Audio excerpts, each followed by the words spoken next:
Thank you, Chakrapani sir, for joining in today. It's been a long time thought within me to have a learning through discussion where how richer learning can be when you actually discuss and talk on topics that make meaningful conversations. Thank you so much, Chakrapani sir. To begin with, a childhood memory of yours that has shaped you to who you are today.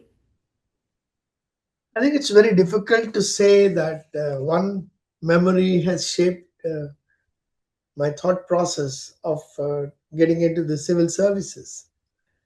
Uh, in my 11th class, I joined the Methodist Boys High School at Hyderabad. I've been a student of various government schools in different places of Telangana and Andhra Pradesh. Mm-hmm. So I joined the Methodist Boys High School at Hyderabad in my 11th class, and then I had a friend by name Mr. Sampath, and we happened to sit in the same bench. And then it was he who sort of initiated me into various discussions, debates on contemporary issues, etc.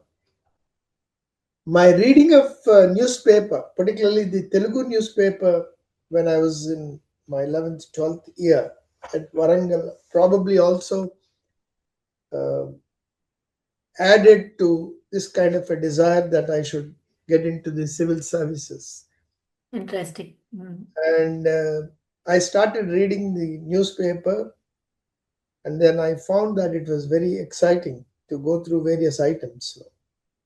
So probably these two have prompted me to join the civil service or take up civil services. And Sampath and I were participating in debates. My English was very poor at that time because I was a student of Telugu medium. And whenever I participated in debates, there were a number of persons who were perhaps laughing at the ungrammatical English that was being dished out by me in various fora. So I think that also, in a way, contributed to my determination that I should articulate myself and I should do that. Determination. Yeah, communication.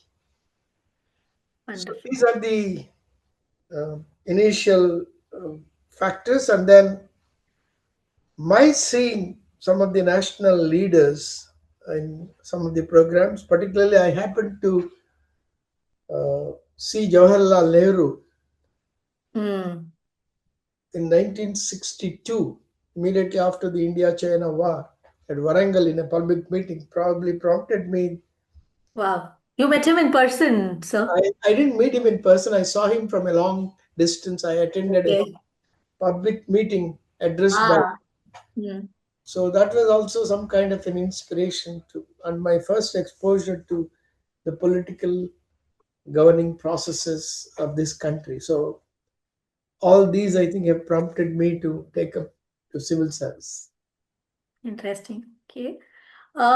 What's your instant mojo? Like, before we just get into the subject, a quick burst of energy, confidence, or spark that helps you immediately feel motivated, creative, or ready to perform at your best. So I just want, how do you get it and then how do you keep it? And in case you lose it, then how do you bring it back?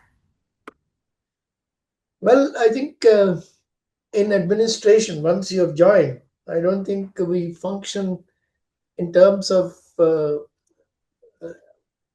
real momentary flashes.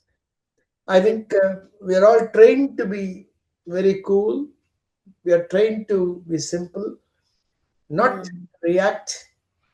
Though in some of the meetings where decisions are being taken, it's necessary that you also react immediately. But then, as bureaucrats, the training is for us to reflect on what has been stated. And if something is not clear, look at the written part of that particular proposal where you can Mm. take some time. And then once you take a once you take a look at the proposal, you can always react to it either in terms of your own observations on the document or in the file or in terms of communication. So uh, we do get involved in decision making, uh, but probably there are not many sudden bursts of energy as you described for us to take decisions. But then there are decisions which are taken in a meeting, and then certainly it is open for you to defer with the decisions when the file comes to you. So that opportunity is always available to a bureaucrat. So if a bureaucrat says that a decision is taken in a meeting and that he had to subscribe, I do not agree with that view. I think it's always open for a bureaucrat or an administrator to take a stand and then try to convince the political or administrative bosses about Okay. standpoint. It's always possible, and there are enough opportunities in administration for this. Ah, Yeah, okay. So you grab the opportunity that comes your way.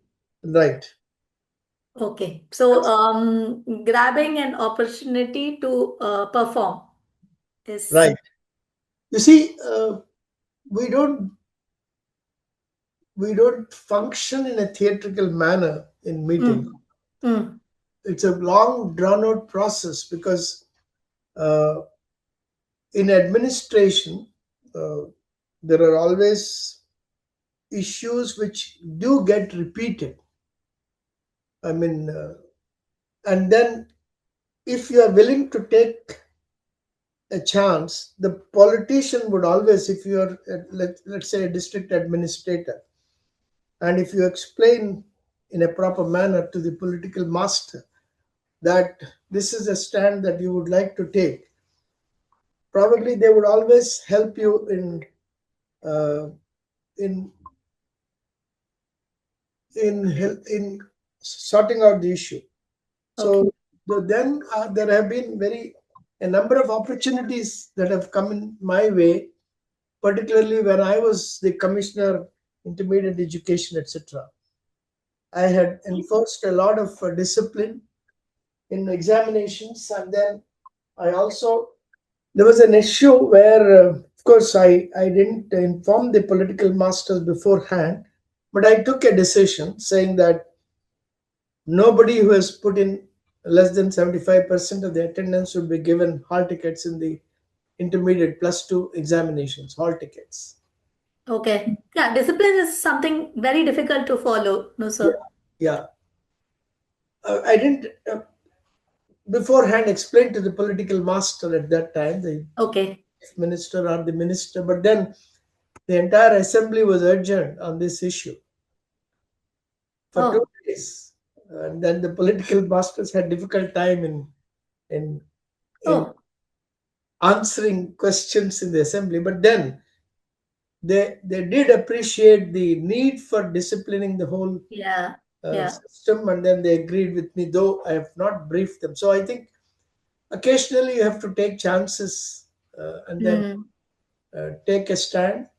Luckily for me, both the minister and the chief minister agreed with me and strongly supported uh, the measures that we initiated, and this certainly paved the way for a lot of reform process the next year wow. insofar as the intermediate education is concerned. So that was one major Very nice. opportunity. So it's a feel good factor even to hear about the incident. Yeah. Thank you. So these are opportunities that you would have to grab. You grab the opportunity. Yeah. Beautiful. Then, So if governance were a journey, yeah, where do you think we are today? Stability, transition, or transformation? all three. We have acquired a lot of stability in the last 70 years in terms of administration. There may be a lot of factors which are responsible for this. Maybe the political stability and the constitutional framework, which clearly defines the role of the center and the states, as also the local bodies, and of course the technology, which is now making Hmm. significant uh, change insofar as the administration is concerned. So, compared to a lot of other states, other countries, I think the Indian political process, Indian administrative process is far more stable. And there are various developments that need to be looked at in terms of refinement, but then the the constitutional framework, the various legislative measures that have been taken Okay. have added to the stability of the Indian administration. Mm. Now, Yes. uh, with this, of course, the fact that number of professionals, highly qualified professionals, both from medicine and engineering, as also other disciplines of sciences, are Yeah. entering, also have added to a certain amount of variety of bureaucracy, variety of bureaucrats within the system. Mm. But then the firmness with which I think some of the earlier bureaucrats were dealing with the political masters are perhaps uh, not, that's not in evidence today. Still in the making. Yeah, it's still in the making. It's not in evidence because the firmness with which some of the decisions were being uh, handled by bureaucrats about 20, 30 years, 30, 40 years back are not taking place. It's also because of the various complexities associated with the emergence of the regional parties, etc., where the regional masters are completely in control of the situation in some states. So, unless you have parties which have some kind of checks and balances at the state and the center, this is bound to happen. But then technology has played a very significant role in the Okay. recent past. In the last 20 years, it has simplified bureaucratic processes, it has simplified decision making. Mm. Though it has not been able to check corruption, Yeah. perhaps Yeah. at the highest level. That's still, Human intervention is a need, but yeah. as you But said. where the decisions are affecting the common man, there is a lot of technological interface which has added to the facilitation. Beautiful. So, how has the role of an administrator changed from when you entered service to today? You see, the role of an administrator, I think by and large, it has been the same, Okay. except that uh, there is, I would say that the number of honest officers, percentage of honest officers in the service was very high when I joined service. I'm not saying that there are no honest officers today, there are, but as a percentage, probably there has been Less. a decline. There, There's though been a lot of distractions around. a lot of distractions, and then the need to uh, probably compare themselves with those who are making a lot of money in the rest of the Yeah. society, either in the professional other professions or uh, in the industry. I think Hmm. there has been also a major distraction, Yes. and there are still 30 to 40% of the officers who are honest almost till the end. There are some officers who are honest Yeah. till It's a about, difficult task, no, sir. yeah. It is difficult these days, but there are still officers who retain their integrity. Uh, Wonderful. those officers who retain their integrity also probably would hesitate to put across things in a very firm and fearless manner. You see, that is another problem today. The politician, the political masters, given their compulsions, are unwilling to take no for an answer. So Okay. those kinds of complexities are also arising. But nevertheless, in the All India services, at least about 30 to 40% of administrators retain their integrity almost till the end. That's, I think, still Yeah. very Okay. desirable. Yeah. It's no, a There is feel good factor. a Yeah. group which has fallen by the wayside, which is unfortunate. Okay. So, how should an administrator respond when legality and morality appear to be in conflict? I think at the All India services, I think morality is always very important. Hmm. Ethics and morality are important because you can always give interpretation from the point of view of the welfare of the people. I mean, ultimately, morality and ethics are what is good for people. And if it is not legal, it is certainly open to the All India service officers to make an amendment to the concerned legal provisions to see that they're amended. So I think ultimately it is the morality part of it, the ethical part of it, which is important. What is morality? Morality is being fair and firm and not being strictly legal. See, Okay. I have always felt that any interpretation which is acceptable to the large number of people. For instance, I was passing the land acquisition Hmm. awards in Telugu.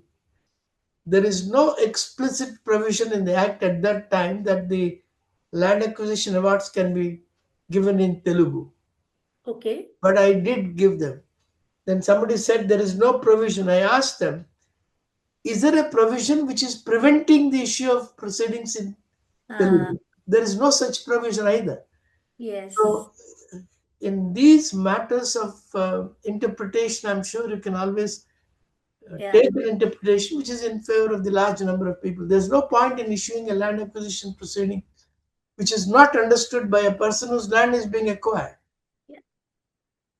See, so it's certainly possible. I think the conflicts are very rare where there is a conflict between legality and morality. In whatever manner you take a decision, as long as it is good and it is not actuated by selfish considerations, you can always give it a legal flavor. Wonderful. Yeah. So, how has technology reshaped administration? You did mention that it's just 20 years now, technology has been For a with. number of transactions which are across the table, I think technology has greatly helped. For instance, the issue of certificates, issue of Ah, income certificates, caste certificates, right. and any payments which are to be made to, Okay.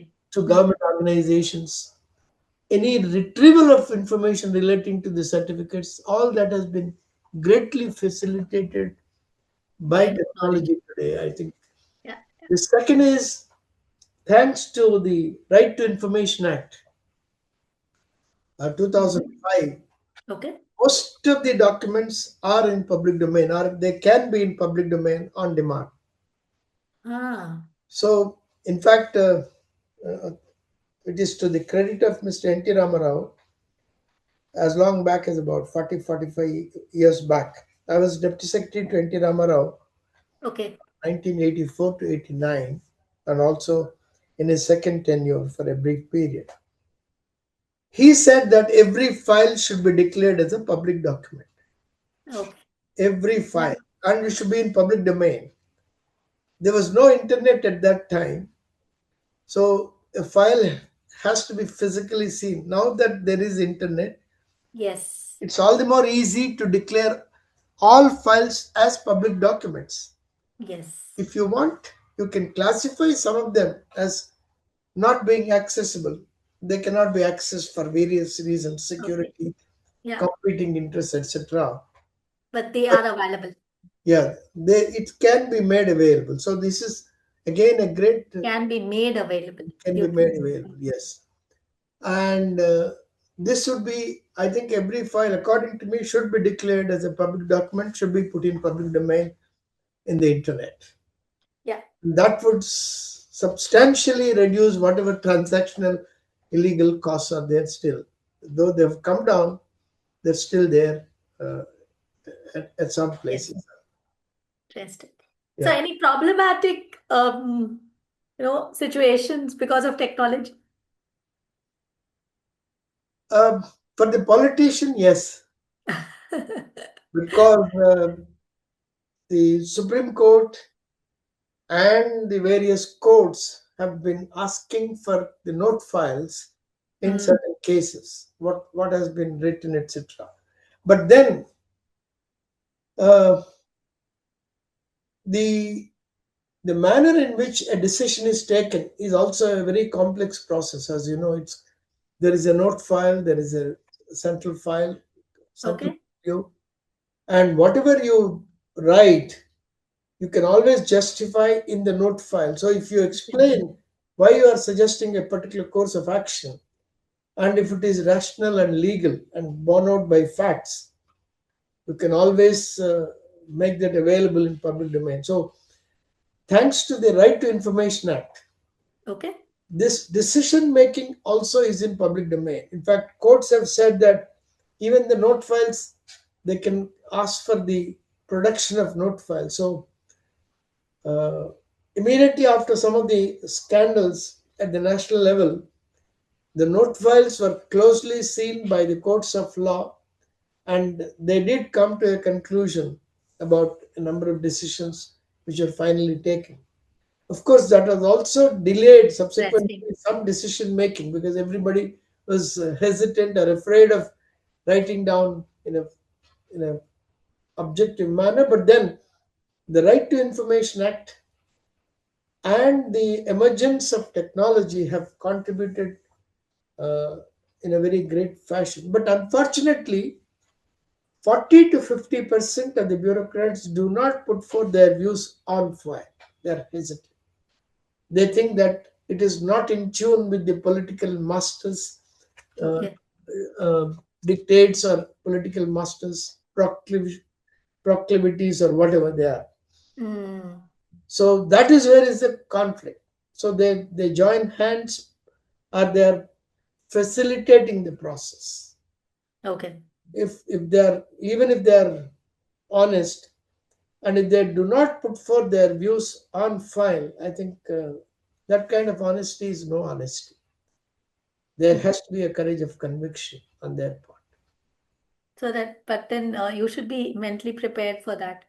Yeah, you should be prepared, and the ultimate that can happen to you is you get transferred. Nobody can take disciplinary action against you for what you have written in an honest, Okay. upright manner. And transfer is a prerogative of the political master. Mm, You can always be transferred as long as you get your salary. I don't think you should be afraid of transfers. And there are officers. decision making is a skill. Yeah. Beautiful. No, but I'm not saying that all bureaucrats are also honest. I'm talking of those bureaucrats who are honest, but who do not put forth their views. You see, Mm. that's where is the problem. Yeah, I mean, as you say, it's a skill. But then you should always be very polite in your oral communication with the political master. Okay. I mean, that's the skill which I think a politician, a bureaucrat should cultivate. In fact, I've worked with some of Okay. them who are extremely good at communicating in a very straightforward, Wow. polite manner what was not palatable to the political leader at that point of time. I have known Okay. very upright, professionally competent bureaucrats. In fact, I have worked with quite a few of them. Mr. U.B. Wonderful. Raghavan Rao, who died very young, an Mm, outstanding officer. He was very good. He was secretary to N.T. Ramarao, and I was deputy secretary to N.T. Ramarao. He was a he was a person who was a symbol of straightforward integrity and was able to put forth things to Mr. N.T. Ramarao in a clear, lucid manner. wow. And then there were other people like Mr. S.R. Shankar who have played a significant role both by their uh, lifestyle and professional competence.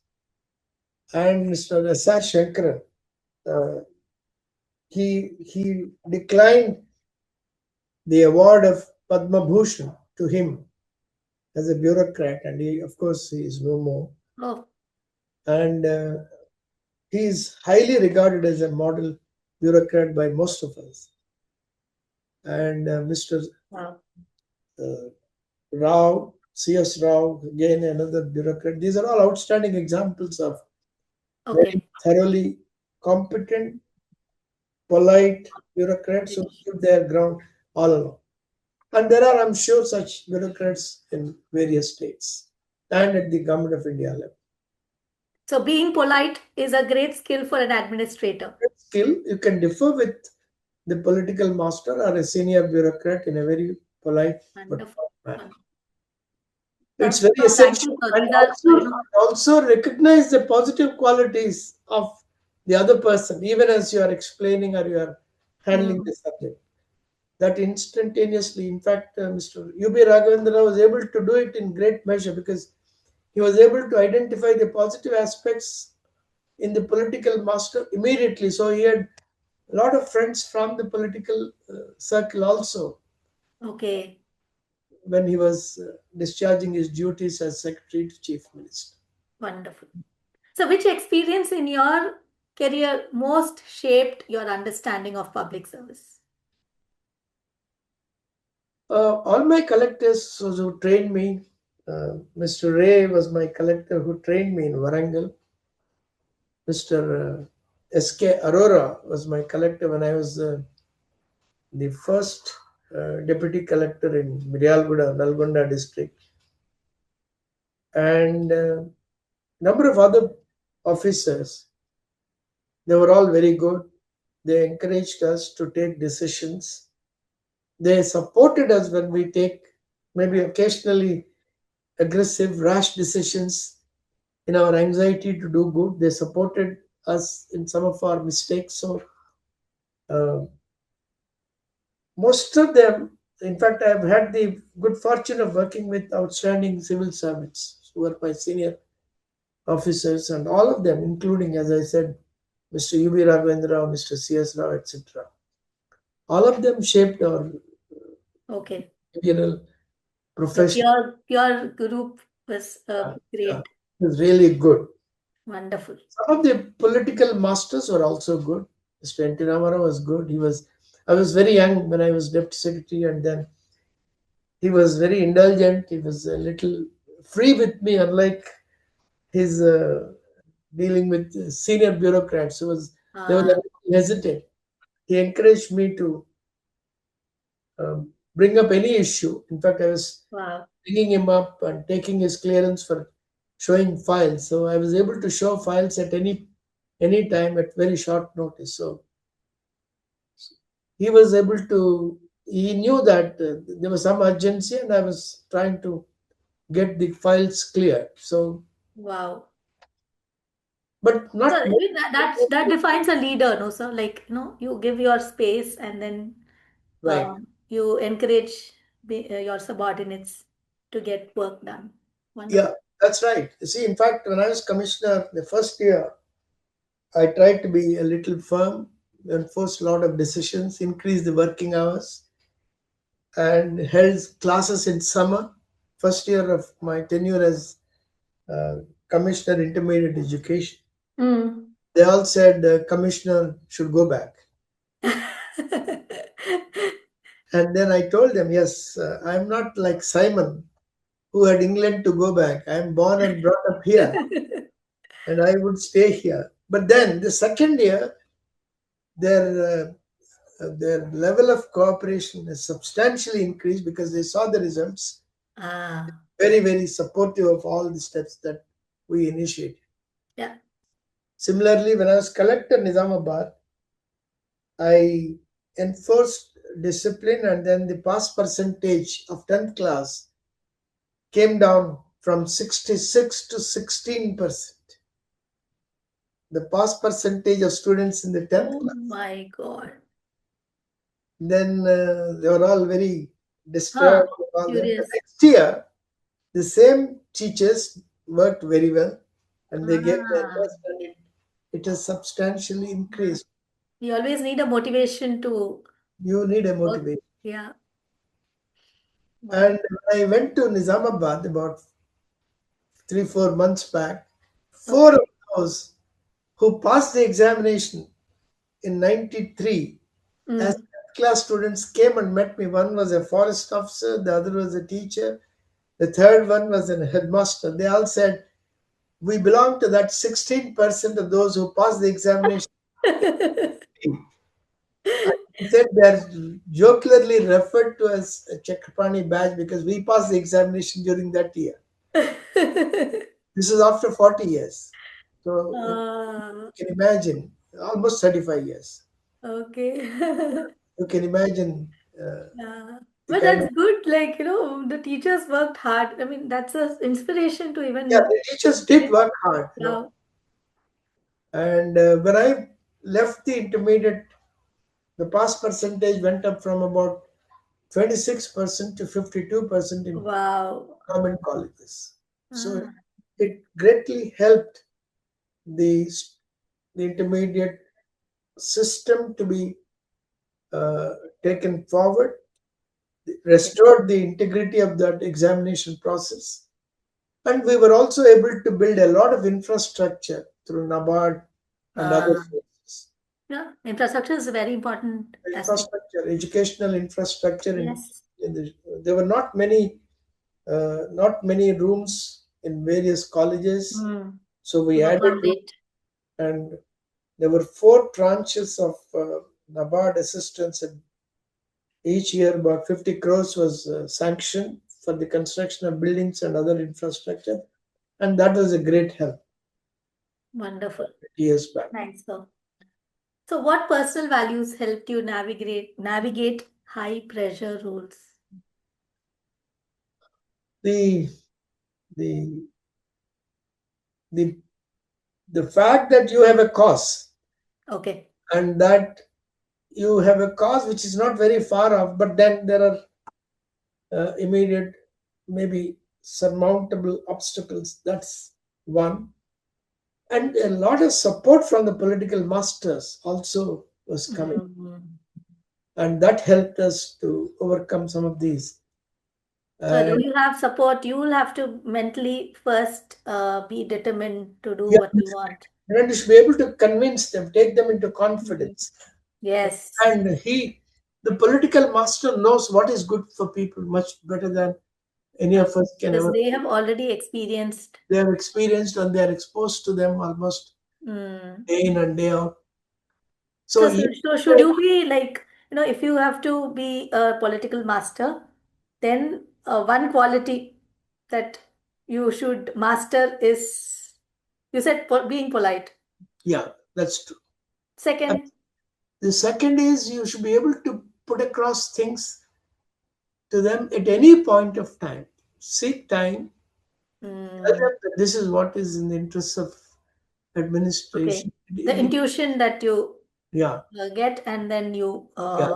And then they may not like it at that point of time, but I think you will have to make repeated attempts because they have their own political constituents who are always, who may be, some of them may be presenting the different perspective. perspective.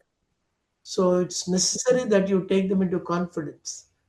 And the final thing is, if you feel that the political master is not supporting, the best thing is to quit that place. Quit, Quit? quit that place and seek a different post. That's what I Ah, did on a couple of occasions. okay. Yeah, Okay, so if that, I mean, change is a constant. yeah. The change is a constant. So, what core values should civil service aspirants consciously cultivate even before entering the service? Basically, they should be honest, integrity, and uh, not have the dual characteristics of saying one thing and doing another. Mm, Because your life is an open document. The life of a civil servant is an open document. All your colleagues and subordinates know what you do at any point of time. It's no secret. yeah, yeah. I think it's across anybody, Correct. across human nature. Absolutely. So if they know that you say something and you mean it and you don't uh, Mm. deviate from that path.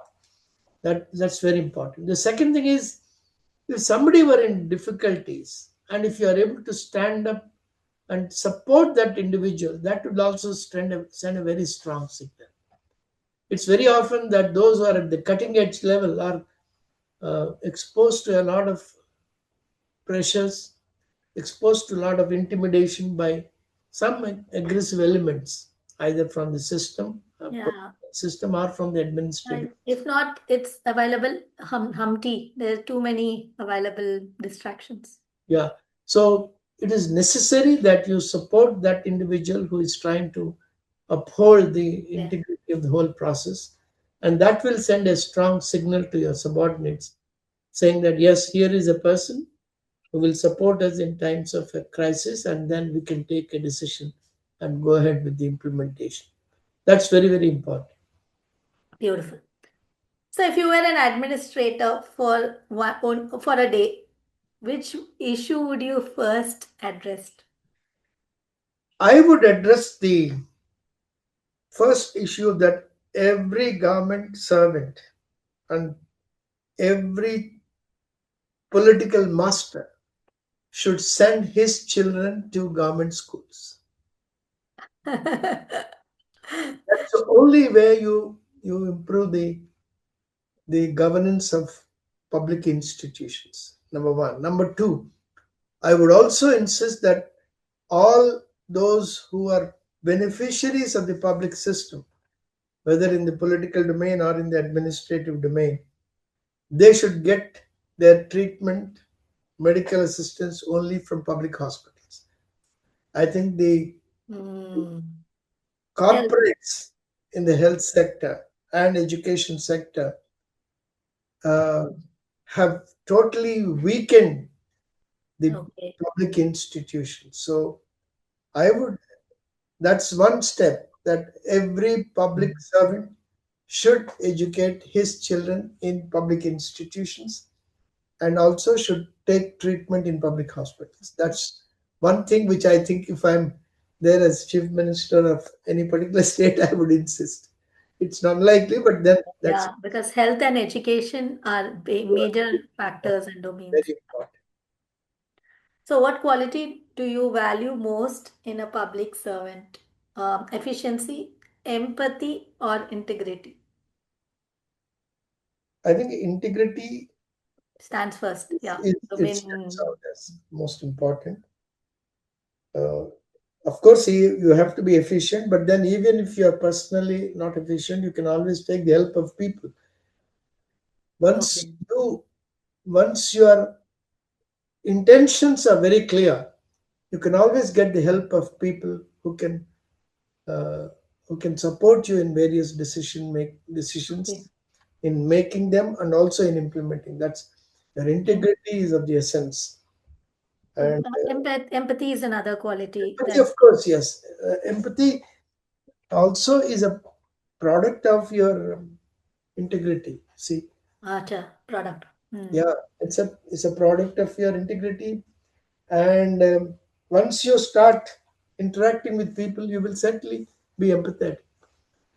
And uh, you should always be you should know that the constitutional framework is essentially for those who are deprived of the basic needs in terms of health and education. That's a constitutional framework. That's where the affirmative action is ingrained. Okay. So if you know that, Are these problems today or even from the day when you started your service? that's the problem right from the day when we started our service. And it's still on. Yeah, they continue, but not in the same measure. The Hmm. gaps perhaps are slightly coming down with the emergence of a significant middle class. Okay. The middle classes are increasing, but still, I think all our governance structures, our constitutional provisions, or our legal framework is for those who are not able to access the resources of the society, or Hmm. resources of the state. So that kind of an orientation is absolutely essential for any person who's joining the service. Okay. So, how do you see the role of administrators influencing educational institutions today? Uh, I think we have enough education administrators also. I don't think uh, administrators per se will be able to bring about changes. But then, if they support those who are Hmm. bringing about changes from the education side, and those are very good at education administration, and stand by them, that will be a very clear signal, because there are enough administrators even in the education sector. Okay. Quite a few of them are there, and then they would have seen for long. The second thing is the linkages between scientific institutions and higher institutions of learning are very, very feeble. The most of the universities, there is a disconnect between them and the research institutions, and the research being done in the research in the universities is not of a very high quality.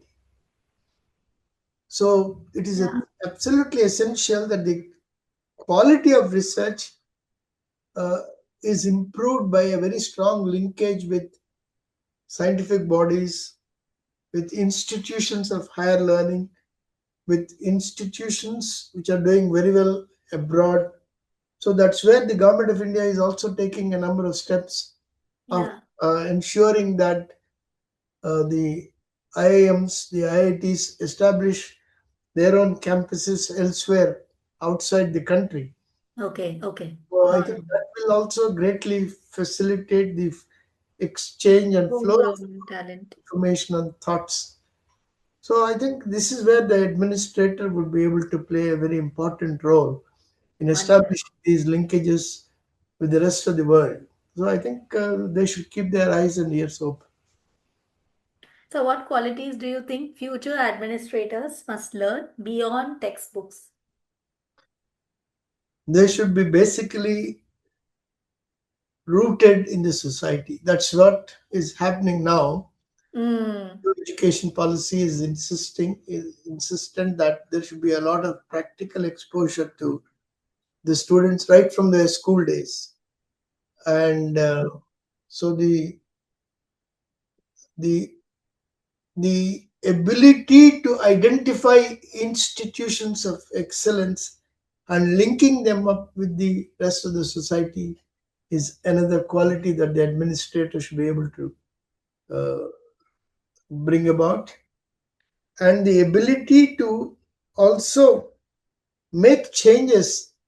You see, a lot of laws, lot of statutes are still basically dependent on the paper format. Mm. The technological changes which have been brought about in the last 15 to 20 years Yeah. have not been still incorporated in the various statutes, rules, enactments, etc. So I think the ability to assimilate them, to bring them into a, a statutory position in the wake of the technology is very, very essential. The Okay. manner in which the So, is it a challenge, sir? it is a challenge. It is a challenge because there is not enough time for the either the bureaucrats or the lawmakers to integrate the two. Okay. Hmm. And the manner in which the Evidence Act, the CPC, Civil Procedure Code, the Criminal Procedure Code need to be reformulated or fashioned in terms of technological uh, Okay. evidence also is a big challenge. I think still the insistence on affidavits, the insistence in even where there is a physical graphic video evidence possible. I think this is where is the challenge. I think Okay. uh, the lot of court procedures will have to be simplified. So that's where the administrators will have to. That's why the decision making in courts is taking a lot of time. So Yeah. the Yeah. ability, yeah, unlike changes in governance, in administration, the court procedures still have remained antiquated. That's why the disputes, the civil litigation, the criminal litigation is taking a lot of time, and Right. laws delays are nobody's delays. So that's where is the problem. I think the administrator should be able to handle this and then see that cases are decided Okay. quickly. So it's a challenge, then it has to be worked on. It has to be worked. So what role do institutions like training academies play in preparing administrators for changes? Training academies, there is a lot of good infrastructure built over a period of time, both at the Okay. national and uh, at the state level. Um, Unfortunately, in 50 to 60% of these training institutions, officers who are unsuited or unsuitable are posted. They are all the time sulking about their posting in a training institution. Yeah. That is where I think the challenge lies. Proper officers need to be identified. They need to be identified, and then those who seek a posting should be given an opportunity. So that's a big challenge. And as I said, Okay. the training institutions have not been documenting a lot of these cases. Mm. The case studies method has not been strongly incorporated in most of the uh, state training institutions, though I think the effort is being made at Missouri. So at the state training Okay. institutions, a lot of effort will have to be made to document them. And then the the manner in which they study the cases of the corrupt has also not been systematized. There are a number of corrupt officers who have been convicted, whose cases have been decided, and those cases should be clearly studied, and the pitfalls of following those measures need to be sensitized among the trainees.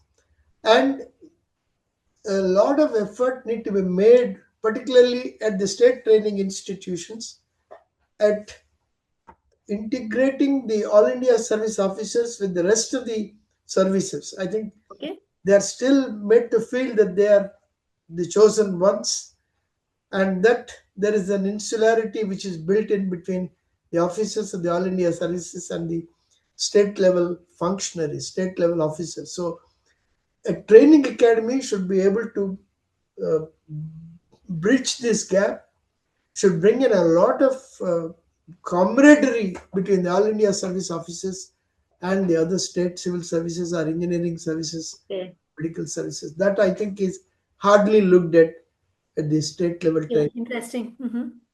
Yeah.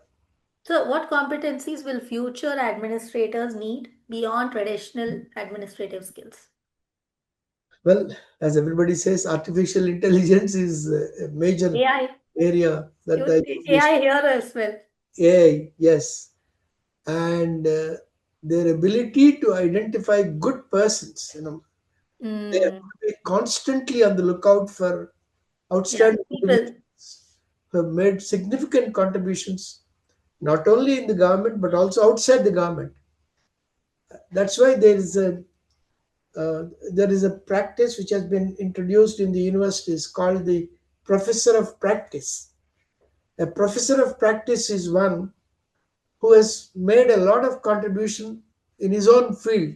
He may not be academically qualified, but then Yeah. make a significant contribution in impacting a number of young minds. So such people will have to be brought in, and they should be made to interact with the trainees at the state level training institutions.